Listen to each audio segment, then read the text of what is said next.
Miyerkules sa Badlis. Kinutlo gikan sa basahon ni Propeta Joel.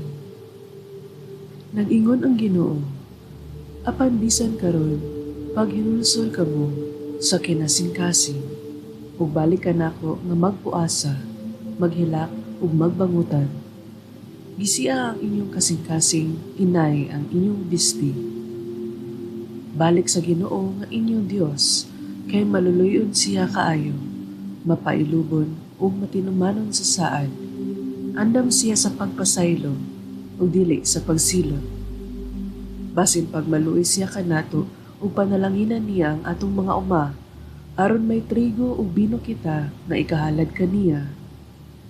Patinguga ang trumpeta sa bukid sa Sion, sugua ang katawhan sa pagpuasa. Tiguma sila aron pagsimba. Tiguma sila ug andama sa usa ka balaang panagtigom. Iapil ang mga tigulang, ang mga kabataan, lakip ang mga masuso. Bisan ang bag-o pang gikasal, kinahanglan mo apil sa maong tigom. Ang mga pari nga nag-alagad sa Ginoo, sa tunga-tunga sa pultahan, ug sa halaran sa templo, kinahanglan maghilak ug mag-ampo. Ginoo, kaloy iintawon ang katawhan mo. Ayaw itugot nga kami tamayon ug biay-biayon sa ubang mga nasod ug ingnon. Hain naman ang inyong Dios. Unya gipakita sa Ginoo nga nahingawa siya sa iyang yuta ug naluoy sa iyang katawhan. Ang pulong sa Ginoo. Salmo Responsorio. Maluoy ka Ginoo, kay nakasala kami. Kaluyi ako, O Dios, diha sa imong kaayo, sa kadako sa imong kaluoy, papasa ang akong kalapasan. Hugasi akong maayo sa akong kasaypanan, ug linisi ako sa akong kasalanan. Kay giila ko ang akong kalapasan, ug ang akong sala kanunay ania sa akong atubangan. Kanimo lamang nakasala ako, ug nakabuhat og daotan sa imong atubangan. Usa ka malinis nga kasing-kasing gamaa dinhi kanako, O Dios. Ug usa ka makanunayong espiritu bag-uha sulod kanako. Ayaw ako isalikway sa imong atubangan, ug ayaw ko haagikan kanako ang imong balaang espiritu.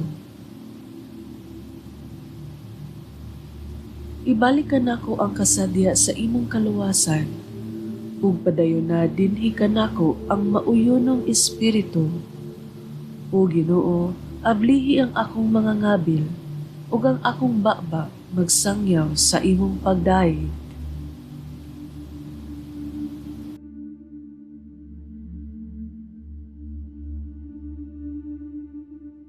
Kinutlo gikan sa ikaduhang sulat ni San Pablo ngadto sa taga-Korinto. Ania kami gipadala ni Kristo, ug sama ra nga ang Dios gayud ang nangaliyupo kaninyo pinaagi kanamo. Sa ngalan ni Kristo, hangyoon kamo namo nga makig-uli kamo sa Dios. Walay sala si Kristo, apan gipaambit siya sa Dios sa atong sala, aron kita sa atong pagkahiusa kaniya makaambit sa pagkamatarong sa Dios. Busa ingon nga mga katabang sa Dios, naghangyo kami kaninyo, nga dili ninyo usikan ang grasya sa Dios nga inyong nadawat. Kay nag-ingon ang Dios, gidungog ko kamo sa takna nga akong gikahimutan. Gitabangan ko kamo sa adlaw sa kaluwasan. Mao na kini ang takna sa pagdawat sa kaluoy sa Dios. Karon mao ang adlaw sa kaluwasan. Ang pulong sa Ginoo.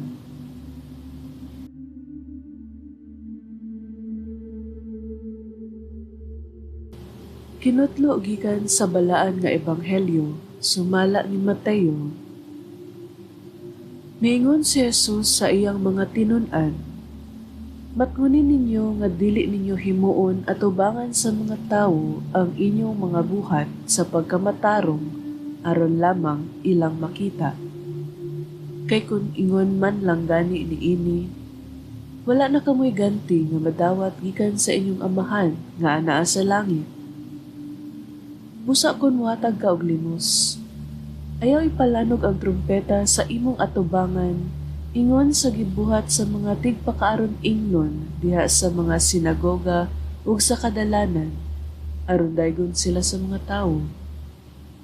Sa pagkatinuod, sultihan ko kamo, nadawat na nila ang ilang ganti.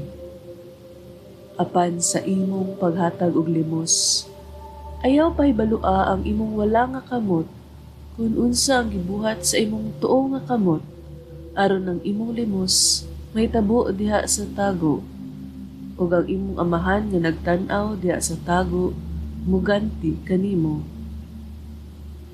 Kung mag-ampo gani kamo, ayaw panig-ingon sa mga tigpakaaron ingnon nga gustong mag-ampo nga nagtindog diha sa mga sinagoga ug diha sa mga eskina sa kadalanan, aron makita sila sa mga tawo.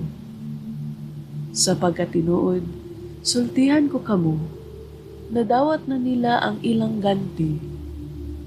Apan kung ikaw mag-ampo, sulod diha sa imong lawak, ug sa sinirhan na ang imong pultahan, pag-ampo ngadto sa imong amahan diha sa tago, ug ang imong amahan nga nagtan-aw diha sa tago, muganti kanimo.